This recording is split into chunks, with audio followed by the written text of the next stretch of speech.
Have you ever walked into a place where just one look told you everything? Where every glance at you felt like it was silently asking, "Who do you think you are?" Walking in here. It's not a question you hear. It's a question you feel every second, in the silence. Amara Lewis felt it the moment she stepped into the lobby of Pinebrook High, polished, spotless, blindingly white, like it was built to keep girls like her out.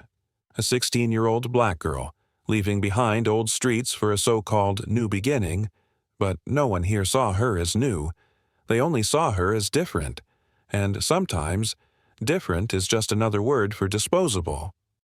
There are pains you can't name. The pain of pretending you don't hear the laughter behind you, of forcing a smile so no one sees your hands shaking, of wearing silence like armor and realizing it's also a cage. But what happens when the quietest one in the room makes the whole room go silent? When the outsider becomes the one who makes the whole system hold its breath? They thought Amara Lewis would bow her head. They thought she was just another timid kid, easy to break, willing to pay her dues for a little peace. What they didn't know, her silence wasn't surrender. It was a weapon. And when she stood up, this whole town would learn some people should never be pushed to the edge. If you've ever witnessed or lived that kind of silence, drop a comment. And don't forget to subscribe. Because the stories coming next will show you sometimes the weakest one in the room is the one who rewrites the game. And this is how it began on a morning when Amara Lewis walked into Pinebrook High, carrying a fear she couldn't yet name. Amara Lewis stopped at the gates of Pinebrook High, took a deep breath, and let her eyes trace the long stretch of red brick like a welcome mat no one really wanted her to step on. 16, a frayed backpack on her shoulders. She stared at the polished buildings, manicured and gleaming, as if built to make one thing clear: this wasn't territory for kids from the other side of town. Everything here whispered a single, unspoken truth. You don't belong here. Her mother had told her to focus on her studies, that everything else would work itself out. But her mother didn't know that sometimes school itself could be a battlefield. Not the kind with tests and textbooks, the kind fought with looks sharp enough to cut your confidence into pieces. Amara walked into the courtyard, where clusters of students laughed and chatted. Eyes slid over her quick, but enough to leave a mark. She counted the black students on one hand, a cold calculation she'd learned to do long ago. New school. Same rules when you're the minority. You learn to read the room faster than you read any textbook. A car horn blared in the parking lot. Amara turned her head and saw a convertible glide into a spot like it was on a runway. Out stepped a boy with an athletic jacket draped over his shoulder and spotless white sneakers. Brent Carrington. She didn't need anyone to tell her his name. His walk said everything. This is my court. Brent's gaze lingered on her a second too long. The smirk curling at his mouth wasn't about meeting someone new. It was the look of someone who'd just found his next source of entertainment. His friends chuckled beside him, a laugh Amara knew well, the kind that didn't laugh at a joke, but at the person. She looked down, adjusted her backpack strap like she hadn't noticed, but inside, she was taking notes. She remembered everything. A door swung open. The school bell rang. Amara exhaled, reminding herself why she was here to learn.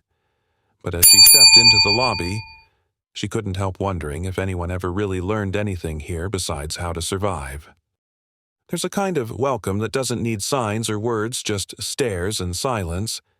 And that morning, Pinebrook High gave Amara one of those, a strange kind of welcome. A welcome no one wants to hear. Her first steps took her down a long corridor, the kind where every sound echoed too loud. It wasn't the peaceful quiet of a calm morning. It was the kind of silence you find in a church where everyone knows the unspoken rules keep your voice down. Stay in your lane. Lockers clicked, sneakers squeaked. Muffled laughter spilled from a far-off corner. But as Amara walked by, each sound seemed to dull, like there was a vacuum around her. The stairs. She felt them before she saw them. Quick glances. Measuring. Can she be ignored? Is she worth talking to? Easy to push around, Amara had learned how to read those looks years ago in neighborhoods where knowing who was dangerous could save your life. Pine Brook wasn't much different. The only difference was that these stares weren't openly hostile.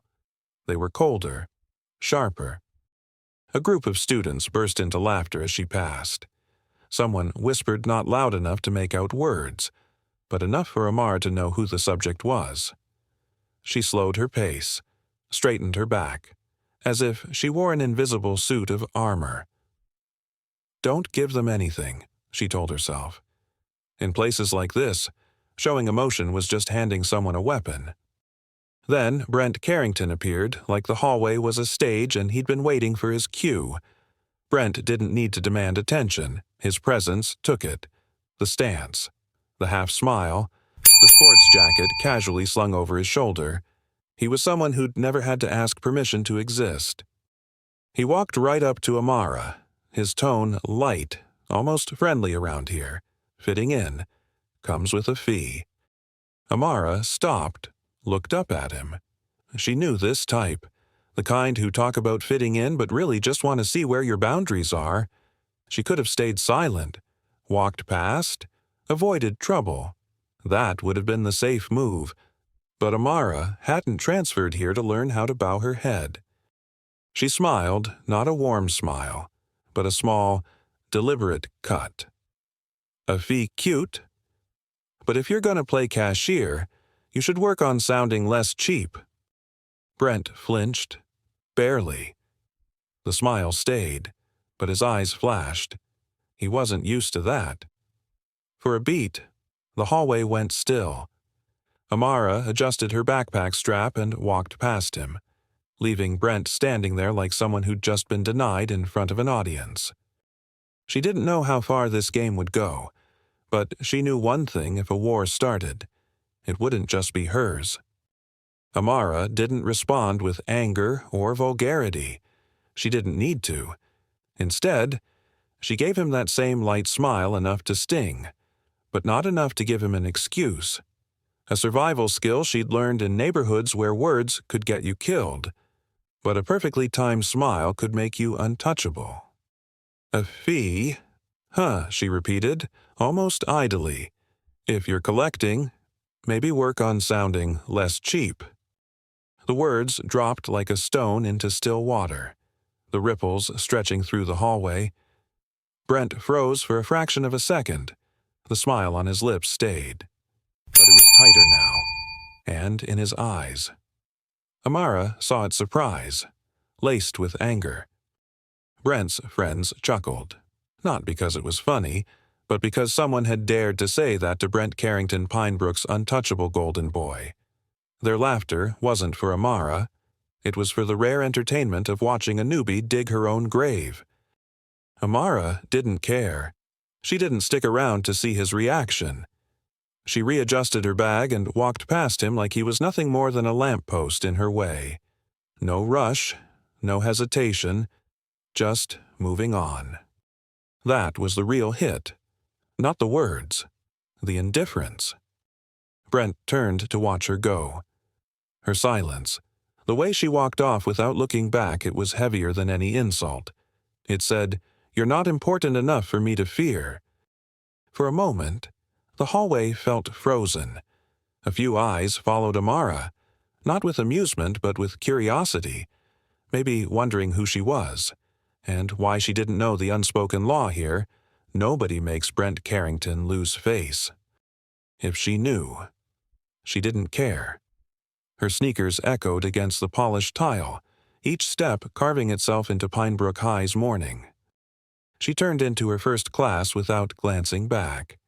She didn't see Brent's gaze still locked on her, didn't see the way his smirk twisted half amusement, half promise of something ugly to come. Wars don't start with shouting or fists. They start with a smile, a small, razor-sharp smile from a girl who just stepped into enemy territory. And in that moment, No one in Pinebrook knew it yet, but they'd just watched Amara Lewis light the match for a battle this whole school would remember. The next morning, Amara arrived at school earlier than usual, hoping for a few quiet minutes before Pinebrook's machine roared to life. But quiet in a place like this was always a short-term promise. She stopped in front of her newly assigned locker, hand gripping the lock. Twist once. Nothing. Twist again. Still nothing. She tried harder. Jammed solid. A familiar feeling ran through her, not fear, but confirmation someone had decided she was their morning entertainment. Amara rested her forehead against the cold metal and exhaled. Part of her wanted to rip the lock off right then, but she knew that game wasn't worth giving them the reaction they wanted. She crouched and peered through the narrow gap. What she saw made the corner of her mouth lift slightly, a perfectly ripe yellow banana duct-taped to the inside of her locker door. Underneath it, a crookedly scrawled note. Welcome to the jungle. No anger. No shock. Amara stared at it like a scientist observing a failed experiment. A little creative, sure, but sloppy.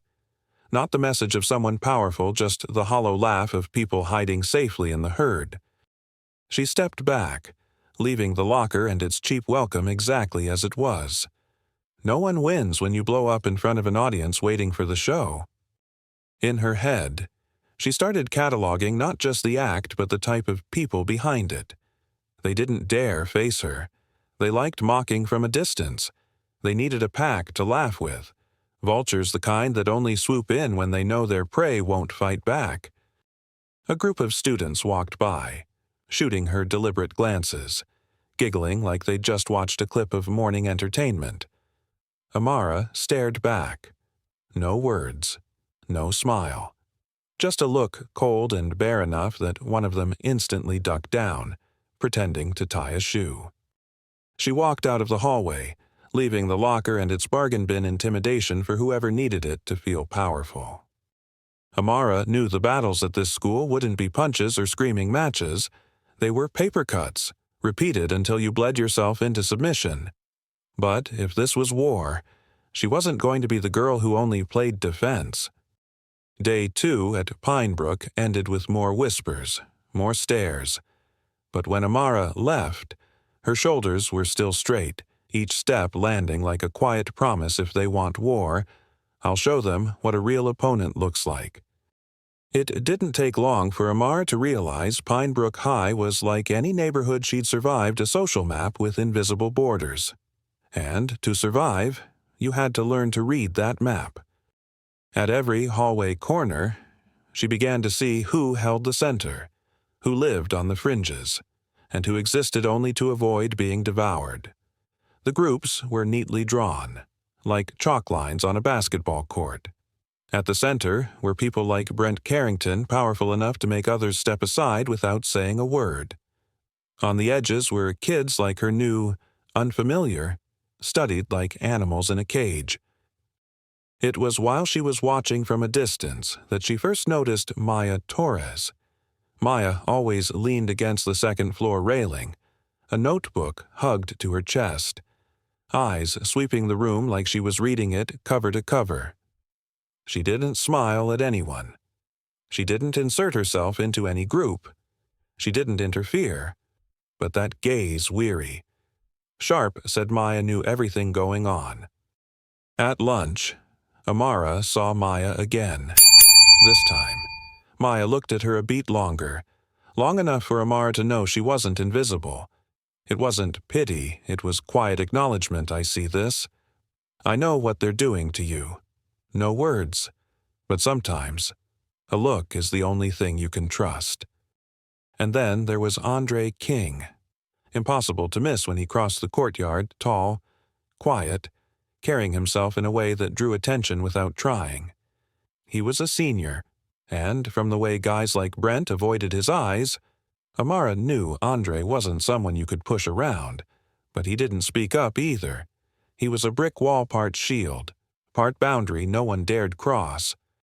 Amara started connecting the dots. Brent had his pack of enablers for every dirty trick. The giggles in the hall weren't random. And people like Maya and Andre, they chose to stay on the sidelines, but they saw everything. On her way home, Amara thought about those two pairs of eyes. In a place where silence was used as a weapon to push you into a corner, knowing someone else had witnessed even silently felt like a sliver of light.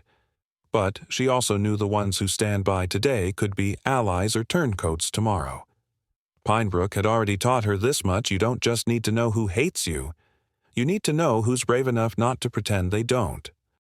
Her second day ended not with answers, but with a rough sketch of the battlefield in her head. She didn't know what to do with it yet, but at least she was starting to map the ground she was standing on. Amara lingered at her locker for a moment, taking in the handiwork someone had put so much effort into.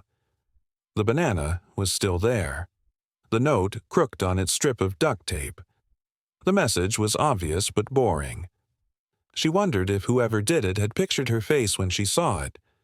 They'd probably imagined anger, tears, at least embarrassment. They'd be disappointed.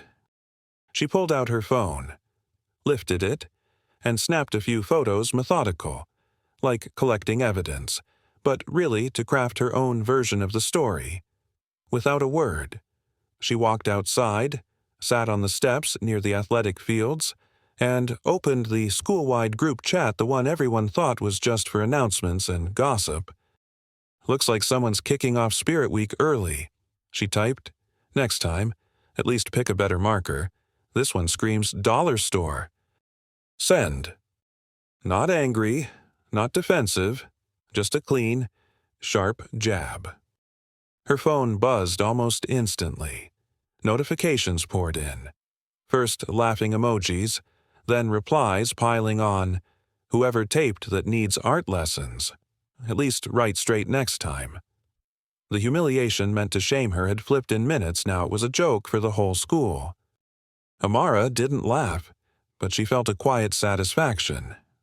Sometimes, the best defense is making your attacker look ridiculous. Brent Carrington would hear about this. He heard about everything in this school. That's how power worked. But Amara doubted he'd ever face this kind of response. Guys like Brent were used to silence, or explosions. Both were easy to control, but sarcasm that made the game unpredictable. When the bell rang, Amara stood, slipped her phone into her pocket, and walked back inside like nothing had happened. She didn't need anyone to see her gloat. Calm was the message. All day, she felt different eyes on her in the halls. Not the usual scrutiny, but curiosity, even a touch of respect. A few unfamiliar students gave her small nods as she passed, subtle gestures, but ones that said they understood how she'd turned their story into her joke. Amara knew this wasn't over. People who thrived on pulling others down didn't quit after one failed attempt. But she also knew she'd just done something important. She'd broken the script they'd written for her. And at Pinebrook High, breaking the script was the first step toward writing your own rules. A week later, Amara walked into English class already used to the stares, the whispers, the scanning eyes. They had become the background hum of Pinebrook. She slid into her seat, flipped open her notebook, and told herself today she'd focus on the lesson. But she forgot one rule about places like this: peace was always an illusion. The lesson had barely started when a voice cut through the air, sharp enough to slice the room in half. Her voice, but not in any way she recognized. People like them. Her voice boomed through a Bluetooth speaker someone had connected. Could never understand us. The room froze for a split second. Then laughter broke out. Snickers at first, then a low rumble of whispers. Amara's head snapped up, heart pounding like it was trapped in a vice. It was her voice, but those words had never left her mouth. The audio kept playing, spliced clips stitched into venom. "I don't want to be here." They're all the same. The teacher at the front went pale but said nothing, glancing around like he was waiting for an explanation. None came. Every head turned toward Amara, some faces amused, others confused, and a few not even bothering to hide their disgust. Amara wasn't naive. She knew exactly what this was, a doctored recording, carefully edited to make her sound like everything they already wanted to believe. She turned her head. Brent Carrington sat in the back row, chin resting on his hand, eyes calm, watching her. He didn't need to admit it. Brent looked like a director savoring the premiere of his favorite film, taking in the audience's reaction. Someone near the front whispered, "Didn't think she'd actually say that." The words spread like smoke. Amara felt the air shift, no longer curiosity judgment. For a moment, she wanted to stand, to shout that it was fake, that she'd never said any of it. But what would that do? Who would they believe her? Or what they just heard? Her fingers tightened around her pen, breath heavy, but her gaze stayed steady. She'd learned long ago in a pack of wolves, screaming only makes you look like prey. The teacher cleared his throat, stumbled back into the lesson, but no one was listening. A new story had been told, and it was stronger than any lecture. Amara understood the game had changed. This wasn't locker room pranks anymore. This was a war for reputation, and whoever controlled the narrative would win. She memorized every laugh, every stare, every student who couldn't meet her eyes. If Brent thought this would shut her up, he'd forgotten one thing: a distorted voice might hurt, but it could also become the reason she took back her real one loud enough this time that no one could cut it apart. She sat still until the bell rang, ignoring the snickering behind her like buzzing mosquitoes. Her notes turned into scribbles, meaningless lines, but she kept her head down. Now she understood Pinebrook's real lesson. The problem wasn't that people didn't hear the truth. They heard. They all heard. They just chose not to. Silence. The silence in that room told Amara more than the fake recording ever could. It said truth didn't matter. A good story did. And now she wasn't Amara Lewis anymore. She was the character Brent had written for her, the new girl who despised them all. Silence can be a choice, she muttered as she packed up her books. But sometimes, it's complicity. Her teacher, who should have shut the whole thing down, had done nothing. Her classmates, some of whom knew she hadn't said those things, said nothing either. Why would they? Why risk stepping out of their safe spots? The betrayal didn't come from Brent. She already knew what people like him were. It came from the silence from everyone who watched her get shoved down and didn't even reach out a hand. That night, she got home just as the sky turned black. The hallway light threw a sickly yellow glow over her face in the bathroom mirror. Amara stared at her own reflection for a long time. For the first time since she'd arrived here, her hands shook. Not from fear, from anger. Anger at being turned into someone she wasn't. Anger that the people who could have spoken up chose to look away.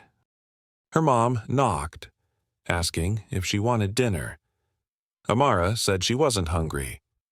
How could she eat when the weight of that false persona pressed against her chest? She sat on her bed, phone in hand, staring at the black screen, replaying Brent's stunt in her head. He hadn't just built a story. He'd built a fake version of her, and now that version lived in everyone's minds.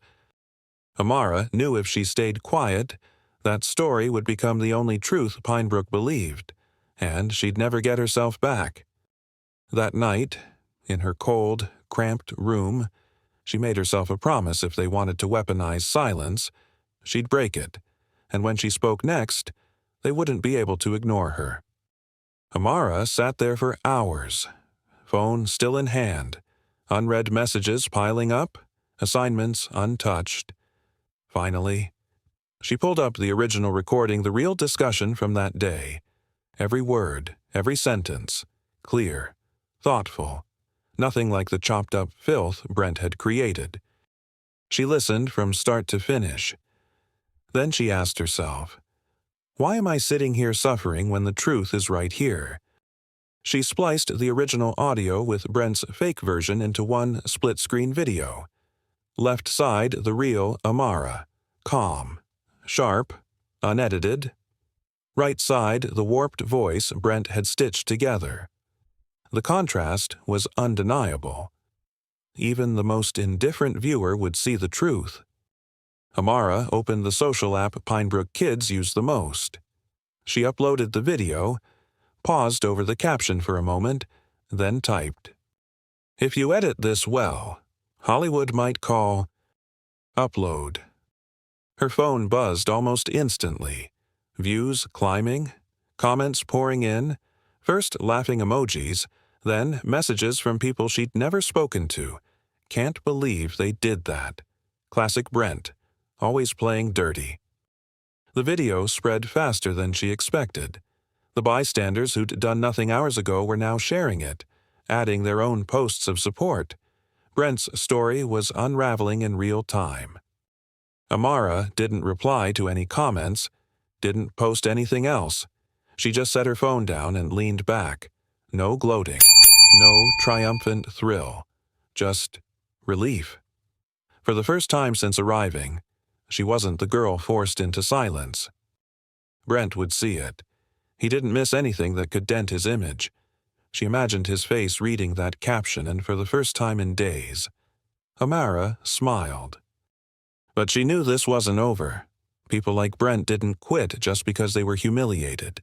He'd hit back. Amara switched off her phone, but in her mind, a new thought was already forming. If Brent wanted to turn her into a character in his story, then fine. She'd rewrite the script. And this time, no one would cut up her voice. Friday afternoon. The Pinebrook parking lot was thinning out, just a few clusters of students lingering, chatting before heading home. The late sun stretched their shadows across the blacktop. Amara walked briskly toward the bus stop, headphones in, trying to push the murmurs about last week's video out of her head. She knew Brent wouldn't let it go. She just didn't expect him to make his move on such an ordinary day. "We need to talk." Brent's voice came from behind, snapping her out of her thoughts. She pulled out one earbud and turned.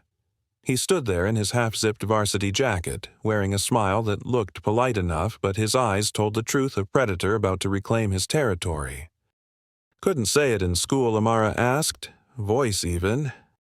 "Some things need privacy," Brent said. But he wasn't seeking privacy.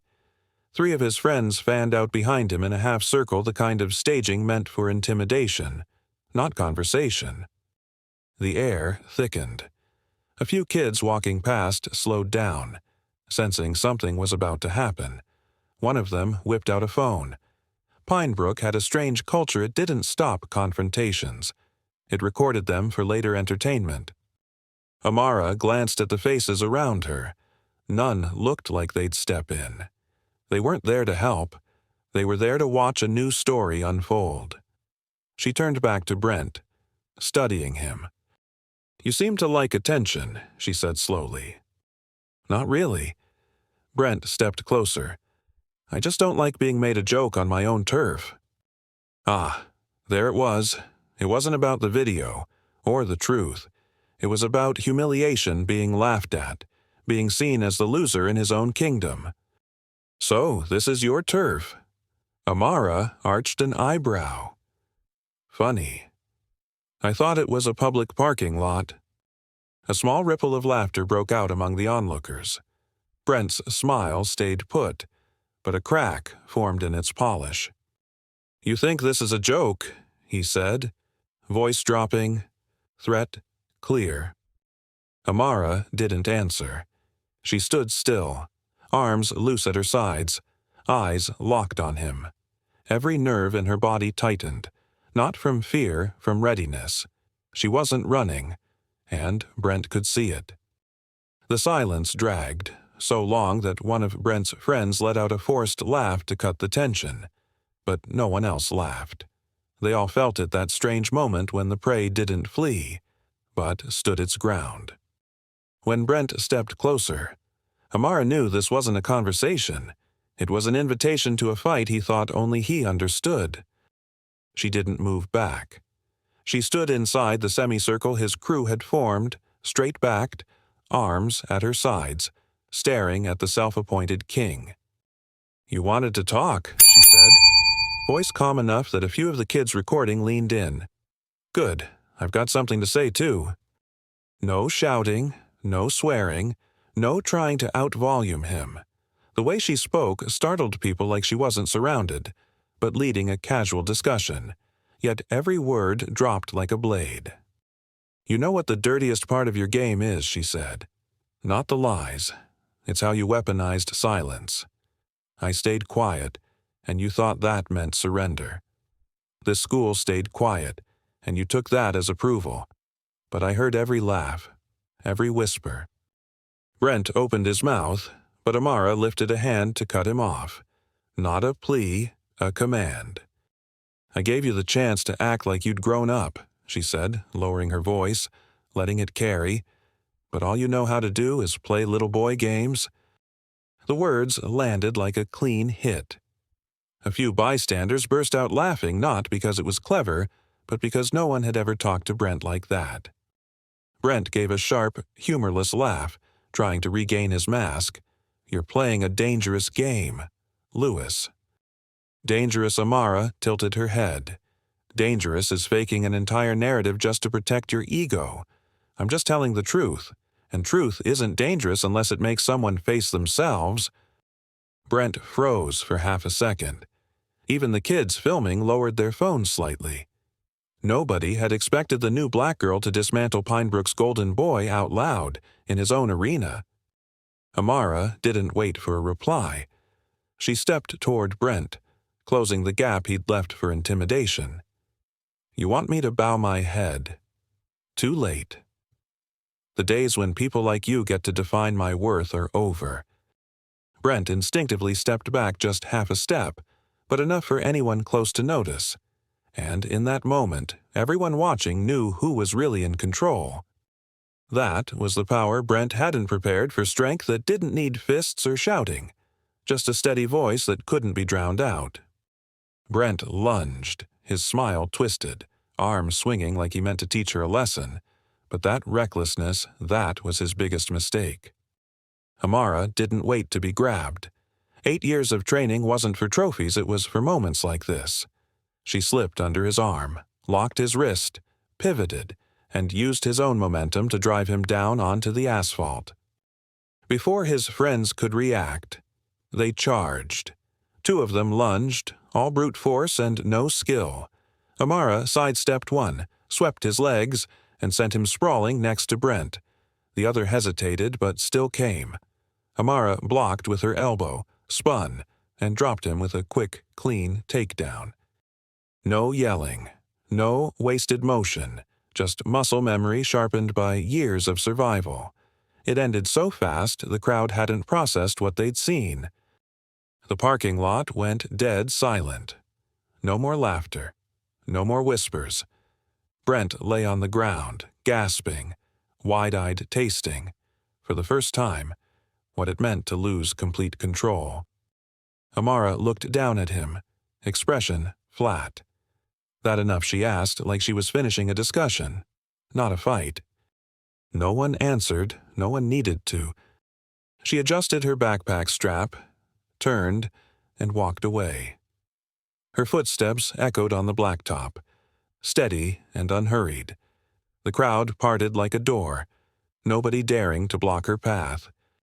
In that moment, Amara didn't just beat Brent, she shattered the illusion of power he'd been coasting on. Behind her, phones were still up. The video would spread like wildfire. But Amara didn't look back. She didn't need to see Brent's humiliation or anyone else's reaction. She just kept walking, leaving the parking lot stunned in silence. For the first time since she set foot in Pinebrook, Amara wasn't the girl cornered into playing their game. She'd rewritten the rules. And everyone, even Brent, understood the easy days of their bullying were over. That night, when Amara returned to her room, she didn't yet know that the confrontation in the parking lot was no longer just between her and Brent.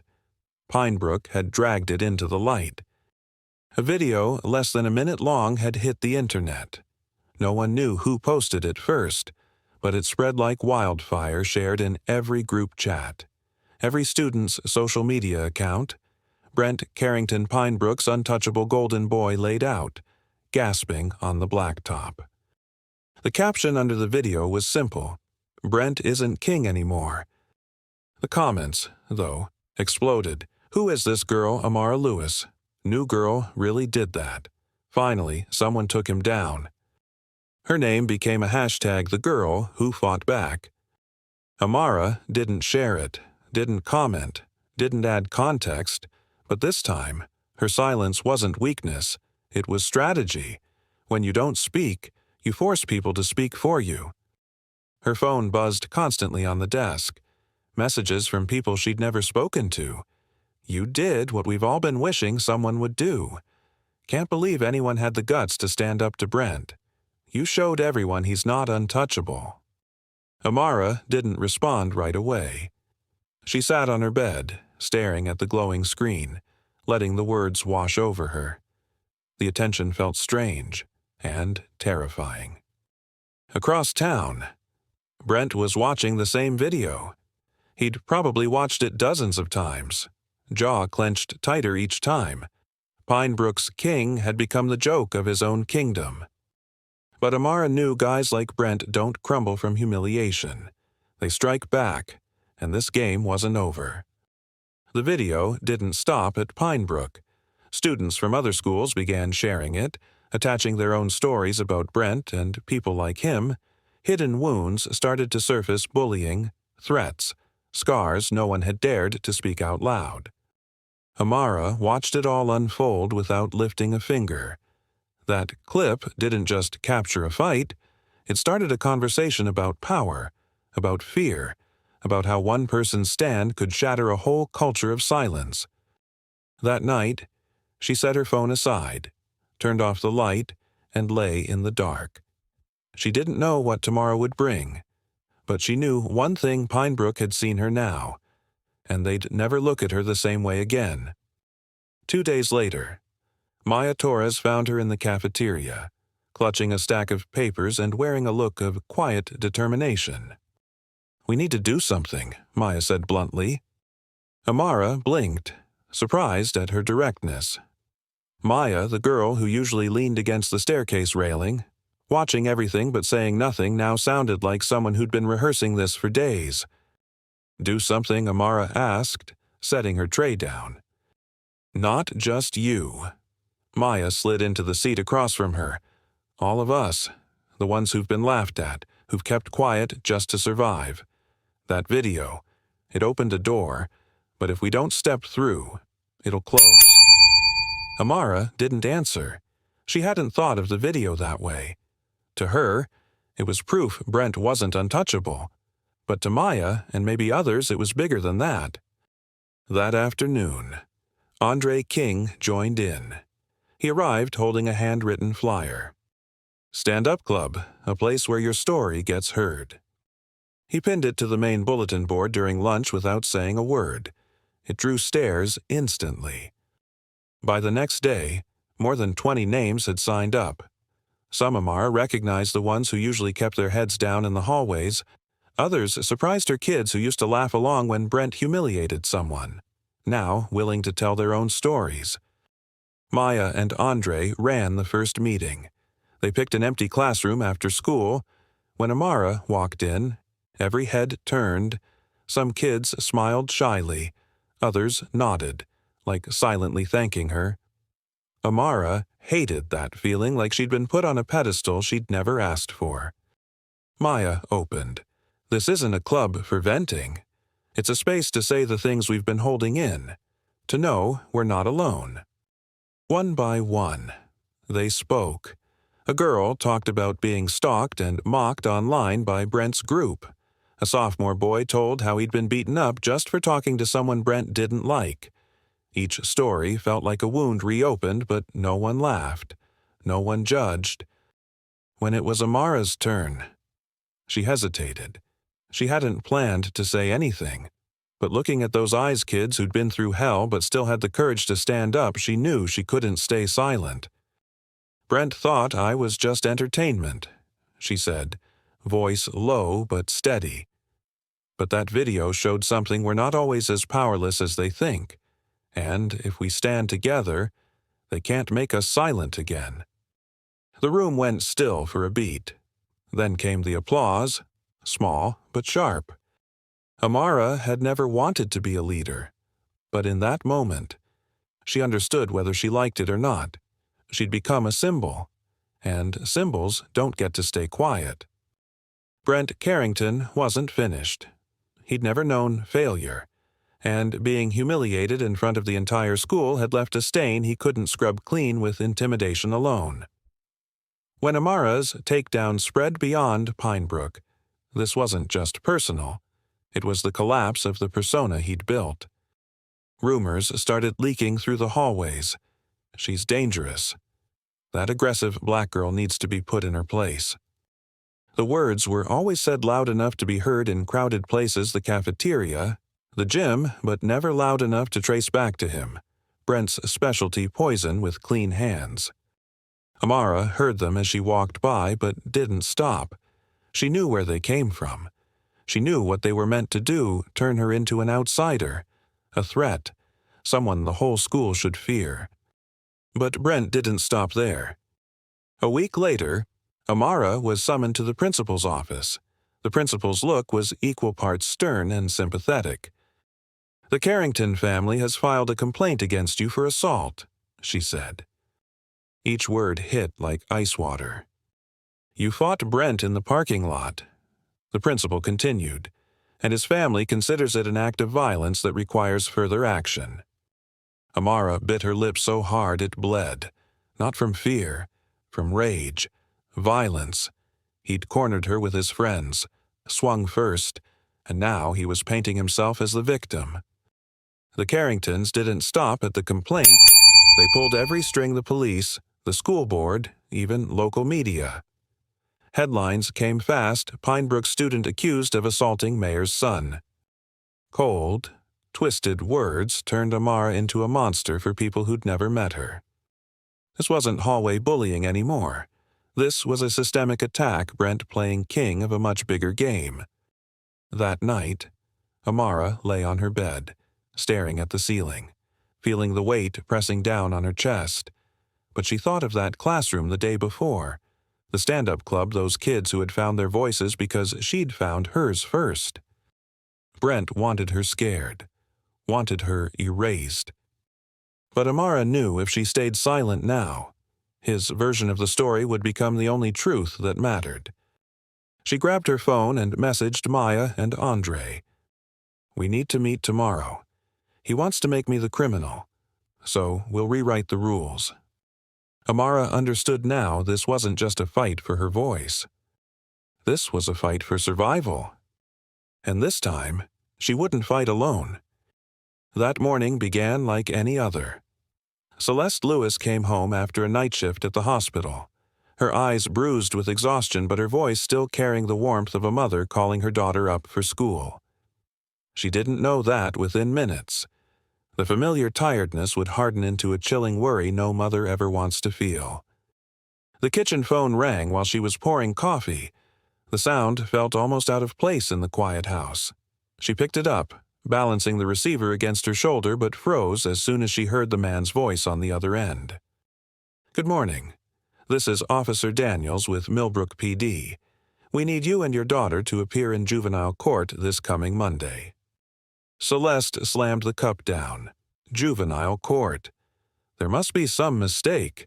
My daughter is not a troublemaker. The man's tone didn't shift. "Ma'am, this is an official summons. The Carrington family has filed a complaint alleging assault. Let the court decide." She felt her whole body tighten. "My daughter is not the attacker," she said, louder now, her voice nearly breaking. But the other end remained cold, detached. "You can present that to the judge." When the call ended, Celeste stood frozen in the kitchen, gripping the receiver as if she could crush it. The clock on the wall ticked with a heavy finality, pressing her deeper into the harsh reality their lives were about to be dragged into a war they hadn't chosen. Amara appeared in the doorway, her hair tousled, eyes still heavy with sleep. "Mom, who was that?" Celeste turned toward her daughter, feeling like her heart had just dropped into a pit. "The police," she said, trying and failing to keep her voice steady. "We have to go to juvenile court. The Carringtons. They've filed charges against you." Amara froze, processing the words. For a moment her face was unreadable, but Celeste saw it, that flicker of steel in her daughter's eyes, the same look she'd always been proud of and always feared. "Mom," Amara said softly, "I didn't do anything wrong." "Of course you didn't," Celeste replied, pulling her into a tight hug, but even that embrace couldn't smother the helplessness creeping into her bones. In that moment, Celeste understood this battle wouldn't just be fought in the courtroom, it would be fought at the dinner table, in sleepless nights, in every conversation where they reminded each other not to fall apart. She glanced toward the window, where the morning light seeped through the blinds like something impossibly distant. "We'll face this," she said, almost like swearing an oath to herself, "and we won't let them decide who you are." Amara nodded, and in that silence, they both knew their last day of peace was over. That night, the Lewis kitchen glowed with a warm yellow light that somehow felt cold. Celeste still wore her wrinkled scrubs from her endless shift, the faint smell of disinfectant clinging to her like a second skin. 2 mugs of tea sat steaming on the table, untouched. Amara sat opposite her, hands clasped tightly, eyes fixed on the tabletop. She hated this feeling, like she was on trial not in court, but right here, under her mother's gaze. Celeste reached across the table, squeezing her daughter's hands. "Justice isn't free, Amara," she said, her voice hoarse but unshaken. "But if you choose to fight, I'll be beside you, I promise." Amara lifted her head, meeting her mother's eyes. They were the eyes of a woman who'd seen enough loss to know that winning was never just about verdicts, but behind them, Amara also saw it fear. "Mom, what if they win?" Amara asked, her voice barely above a whisper. Celeste stayed silent for a moment, searching for an answer that wouldn't break her daughter. "If they win," she said slowly, "then we keep going, because we don't get to quit. No one will fight for you if you don't fight for yourself." Amara nodded, but her chest was a storm. It wasn't Brent she feared anymore. He wasn't the monster in her mind. What she feared was the name Carrington, a name heavy enough to slam doors of justice shut before they ever opened. She feared the system itself, one that was never built to protect girls like her, crushing her with nothing but paperwork and a stamp. Celeste felt the trembling in her daughter's hands. She covered them with both of her own, like a shield. "Listen to me," she said softly. "They may have lawyers, power, money, but you have the truth, and you have me." Amara wanted to believe that, but she remembered the stares at school, the people who'd heard that doctored recording and never even asked her side. Truth didn't matter, when people preferred the easier story. "Mom," she breathed, "if I lose, who will I be to them?" Celeste tilted her head, studying her daughter for a long moment. "You'll still be Amara Lewis, my daughter. No court ruling changes that." They sat there for a long time, the only sounds the ticking clock and the wind slipping through the cracks in the door. Amara felt the stone in her chest lighten, not because the fear was gone, but because at least she wasn't alone. Before leaving the table, Celeste squeezed her hand. "You're going to have to be stronger than you think. But don't forget, strong doesn't mean not being scared. It just means not letting fear make your choices for you." Amara nodded. That night, she understood the real battle wasn't just for a verdict. It was to stay herself in a world that kept trying to redefine her. The next evening, Amara sat on the front steps, chasing a moment of quiet in the night when headlights cut across the yard. She squinted as a beat-up gray car pulled up. Andre King climbed out, hoodie up, his walk a mix of caution and resolve, the kind of walk of someone who'd already decided this would change everything. "I've got something," Andre said, skipping any pretense. Amara frowned. "What?" Andre pulled a small USB drive from his pocket and placed it in her hand. "Don't ask where I got it. Just know it holds things Brent doesn't want anyone to see." Amara turned the tiny object over in her palm, still processing. Andre exhaled, dropping his voice as if afraid the night could overhear. "My dad's an investigative journalist. He's been tracking the Carringtons for years, shady money, covered-up scandals. After you took Brent down, I talked to him. He dug through his files. This has proof Brent staged that recording and some other things big enough to make him sweat in front of a judge." Amara tightened her grip on the USB. "Why are you helping me?" Andre met her eyes. "Because I'm done standing on the sidelines. I've watched him wreck people while we all stayed quiet to stay safe. But that video, it made me realize it's time someone ended it." She didn't respond. For the first time since this all began, Amara felt a crack in the fortress Brent had built around himself. "We can flip the board," Andre continued, his voice steady like a promise. "If Brent wants to drag you into his game, we don't play by his rules. We bring the truth to light before he can define it." Amara drew a deep breath, a mix of relief and terror filling her chest. For the first time, she could see a path to winning. Not with punches or viral videos, but with a weapon Brent hadn't expected documented. Undeniable truth. "You're sure about this?" she asked quietly. Andre nodded, more sure than anything. Celeste stepped out onto the porch, eyeing the two teens with the cautiousness of someone who'd been hurt too many times to believe in miracles. Andre gave her a polite nod before backing away. "We'll talk details tomorrow. But Amara, you're not fighting this alone anymore." As Andre drove off, Amara stood there with the USB in her hand. She didn't know everything it held, but she knew this for the first time since being dragged into Brent's game. The board didn't belong to him anymore. In the darkness, she turned back to her mother and said, "We're not just defending anymore." And for the first time, Celeste saw something new in her daughter's eyes. The fear had given way to something sharper. Resolve. The court date came faster than Amara expected.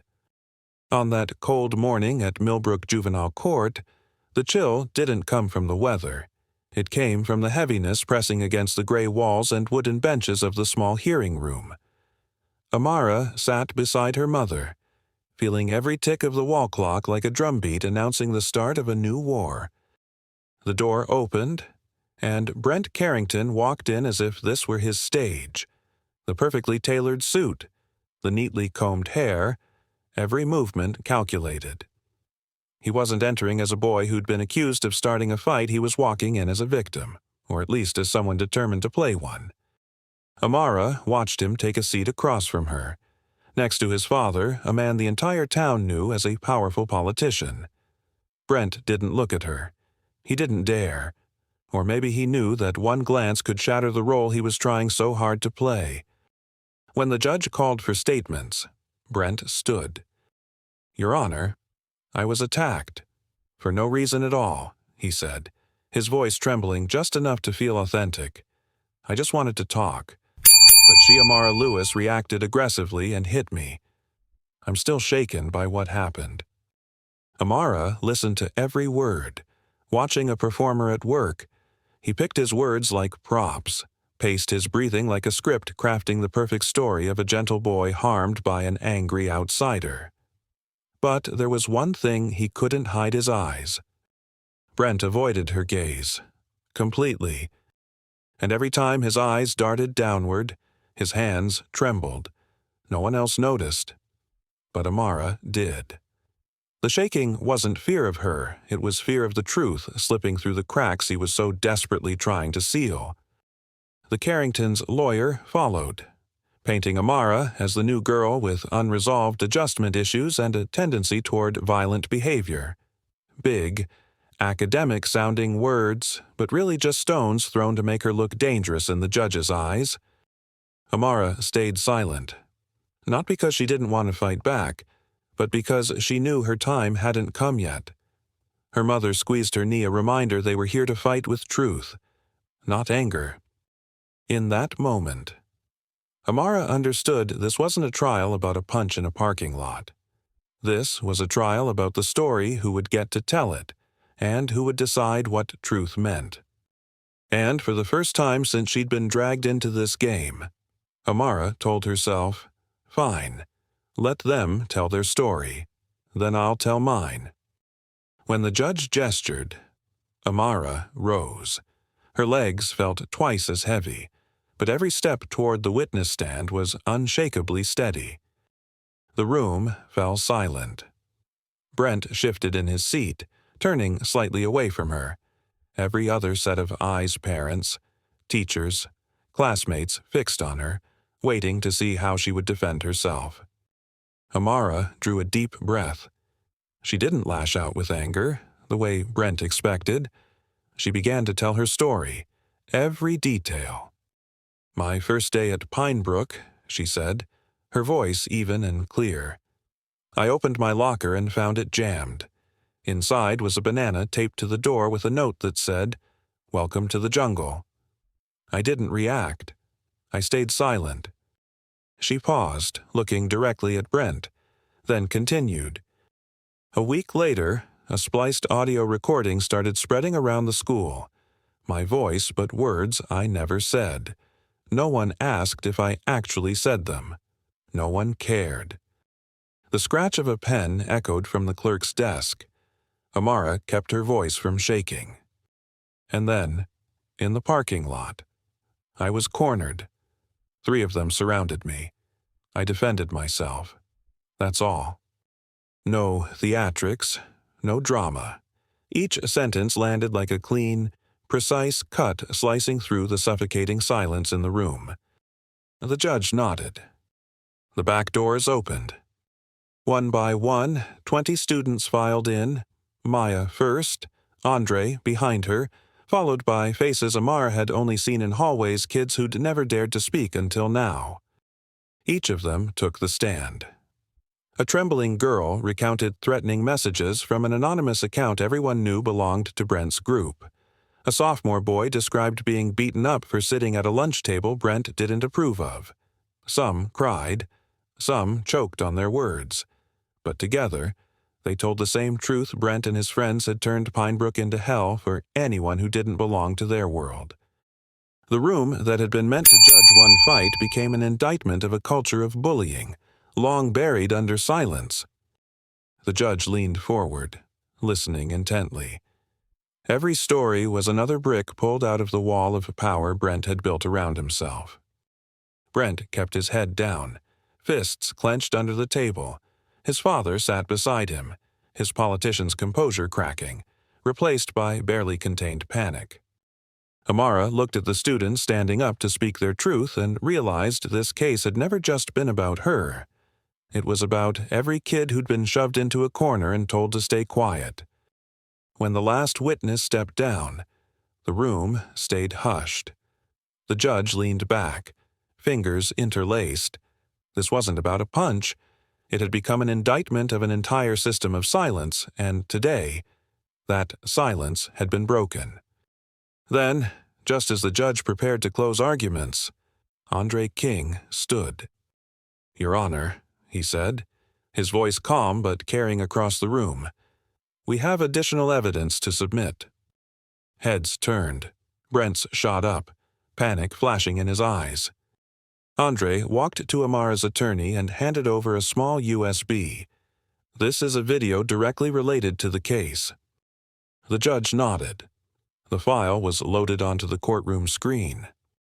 Brent Carrington's bedroom appeared on the display. Brent stood in front of his mirror, wearing the same jacket he'd worn to court. His voice echoed, "I was attacked. For no reason at all." He paused, frowned, adjusted his tone, repeated the line this time, with more trembling. A collective gasp rippled through the room. Parents chuckled bitterly. Whispers erupted like wildfire. The video continued. Brent rehearsed every line. She was aggressive. "I'm still traumatized," over and over, tweaking his voice, adding emotion, like an actor memorizing the biggest role of his life. Amara watched, her emotions a strange mix of rage and calm. She didn't need to speak anymore. Brent had told the truth for her by exposing his own lies. Brent collapsed back into his seat, face pale. The victim act had disintegrated. His father leaned in, whispering frantically to the attorney, but Brent's hollow eyes said it all he knew: the play was over. The judge ordered the video off, but the sound of Brent's rehearsed victimhood still echoed in everyone's minds. "Justice," the judge said, his voice cutting through the silence, "sometimes doesn't come from a gavel, but from the truth finally brought to light." Amara sank back into her seat, breathing deep. In that moment, she understood victory wasn't about hurting Brent the way he'd hurt her. Victory was letting the truth, the one he'd buried, stand naked in front of everyone. The trial wasn't over, but the tide had turned. Pinebrook had seen the real Brent Carrington. And Amara knew no matter the verdict, no one in that room would ever forget this moment. The morning of the verdict, Millbrook Juvenile Court was packed. The heavy wooden benches were crammed with students, parents, teachers, and even townspeople who had never stepped into a courtroom before, but came to witness the end of a story that had shaken Pinebrook. Amara sat in the front row, her fingers interlaced so tightly the knuckles had turned white. Celeste sat beside her, holding her daughter's hands in her lap as if she could share the trembling and take some of it away. Brent Carrington and his father entered in their perfectly tailored suits, as though appearances could still sway public opinion. But their eyes avoided everyone, fixed downward more than straight ahead. There were no admiring whispers. No one stepping aside for them as they once had. The Carrington name now felt like an indictment. The judge, an older woman with silver hair and sharp eyes, stepped into the room. She didn't need a gavel to command silence. Everyone was already still. In the matter concerning Amara Lewis, she began, her voice steady but resonant. After reviewing all evidence, witness testimony, and supplementary materials submitted, the court finds. The room seemed to hold its breath. Amara felt her heart pounding, each beat like a hammer against her ribs. Amara Lewis. The judge paused, locking eyes with her, acquitted of all charges. The words landed like a bell in the tense room and then shattered into a wave of whispers, sighs of relief, and applause from people who had been silent for far too long. Celeste wrapped her arms around her daughter, not caring that her own eyes were wet with tears. The judge raised her hand for order. Furthermore, she continued, this court recommends a formal investigation into the allegations of perjury and fabricated evidence tied to this case. Brent slumped into his seat, his face pale. His politician father gripped his leather briefcase so tightly his knuckles turned blue, but said nothing. Applause erupted again, this time louder, freer. Teachers who had once kept quiet, students who had only watched from the sidelines. They all rose to their feet. The clapping wasn't only for Amara, it was for themselves for finally seeing the truth win. Amara turned and scanned the crowd. Maya, smiling. Andre, nodding slightly. And so many others' faces that had once looked away now clapping as if reclaiming the voices they'd lost for so long. Justice is never free. It demands sleepless nights, tears, and steps taken through fear and hope alike. But in that moment, hearing the words acquitted, Amara understood it had all been worth it. When Amara returned to Pinebrook, The hallways weren't the same. They still gleamed.